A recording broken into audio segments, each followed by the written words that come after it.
So, hi ma! Ito na yung ating gagawing leaf para sa iyong rose. So, una, 9 chains. Magkakashay ka ng 9 na chains. Tapos, ang gagawin natin ay single crochet from the second chain from the hook. So, 1, 2. Single crochet lang. Ngayon, ang sunod ay half double crochet. So, para mag half double, yarn over. Tapos, tayo sa sunod na chain. Tapos, magkakaroon tayo ng 3 na loops. Kailangan natin ilusot yung yarn through all 3. Yan.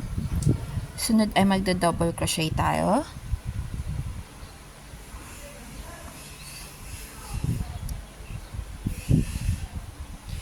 Yan. Sa next chain, kailangan natin ng 2 double crochet. So, 1. Una natin. Tapos again, same butas, isa pang double crochet.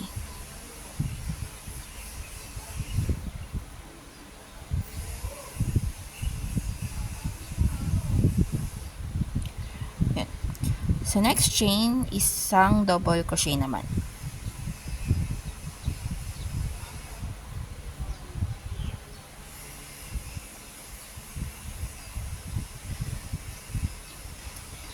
Sa sunod ay half double.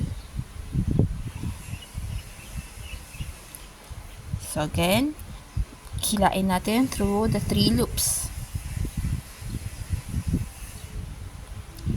Yun. Ngayon, para tapusin natin yung first half ng ating leaf ay single crochet, isang single crochet sa sunod na 2 chain. So, 1,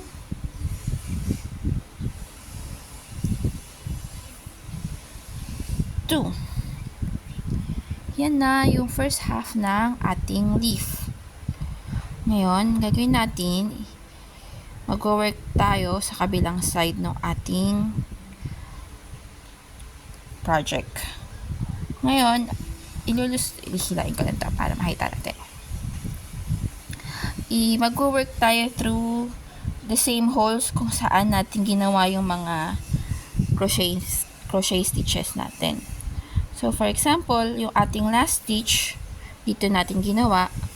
So, yung next stitch natin na para sa kabilang side, dito din natin gagawin sa same hole na to. So, doon yung unang single crochet.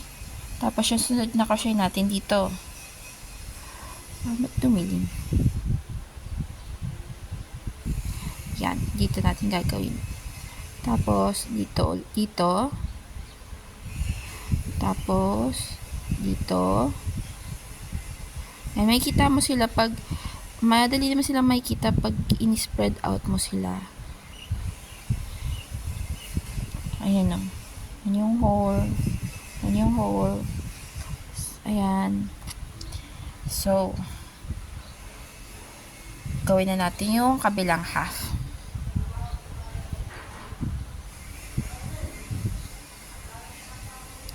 So, ulit yung single crochet tayo. I-mirror lang natin yung stitches na ginawa natin dito sa kabilang side.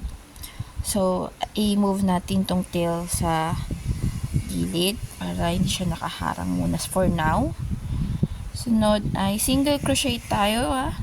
Single crochet dito sa same na butas na to.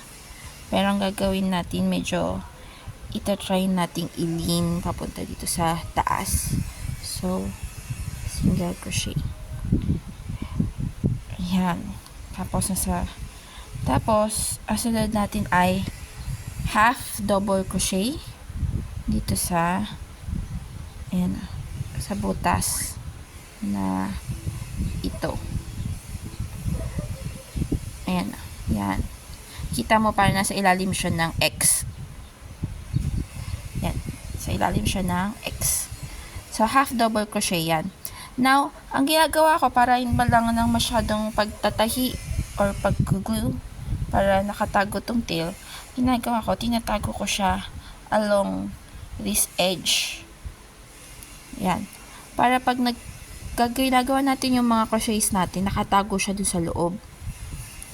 So, for example, gawin muna natin yung half double natin. So, yarn over. Tapos, ilulusot natin dito Ayan. Tapos, makita mo yung tail. Andito sa ibabaw ng hook.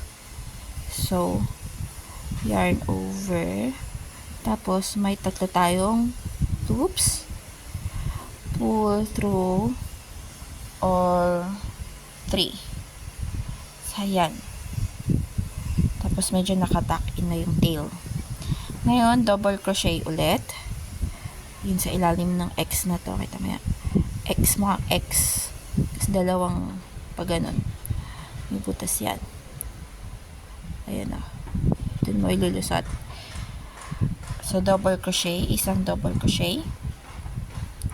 Tapos, tandaan, yung tail nasa ibabaw nung ating hook. Now, double crochet tayo. Yarn over. Tapos, double crochet. Yan. Ngayon, katulad sa kabilang side, dalawang double crochet sa isang butas. Yung butas natin ay tama. Dito tayo huling gumawa. So, ito. Spread natin. Ayan. Tadaan. So, double crochet tayo. Unang double crochet natin. Ayan. Unang double crochet.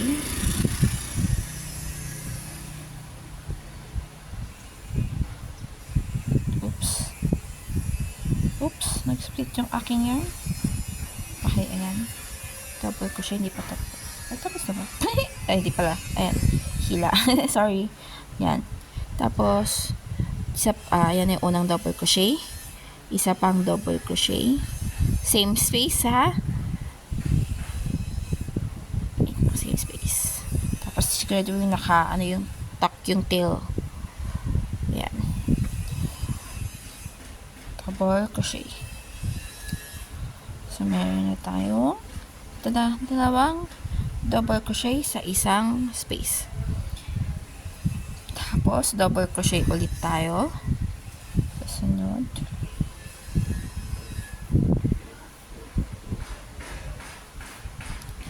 Tapos, half double.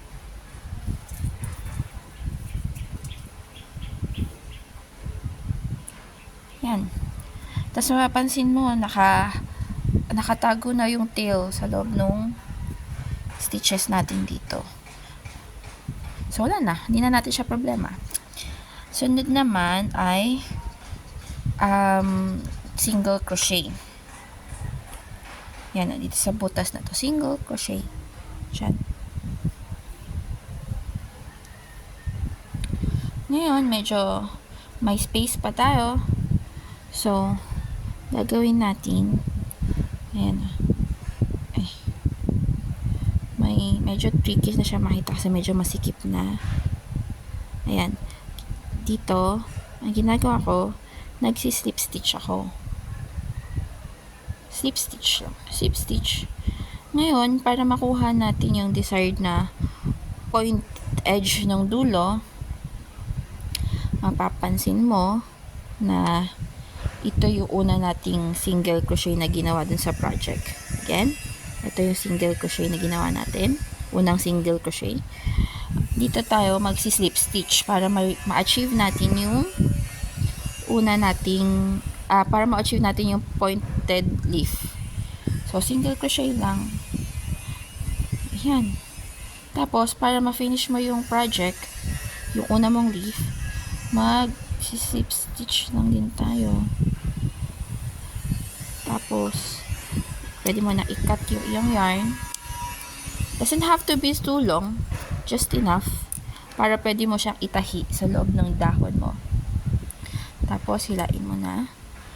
Tapos, pwede mong i-tighten pa onti para mas makita mo yung point. Tapos, ayan na yung una mong leaf. There's your leaf. So pretty. Ang cute. Nakita na ko.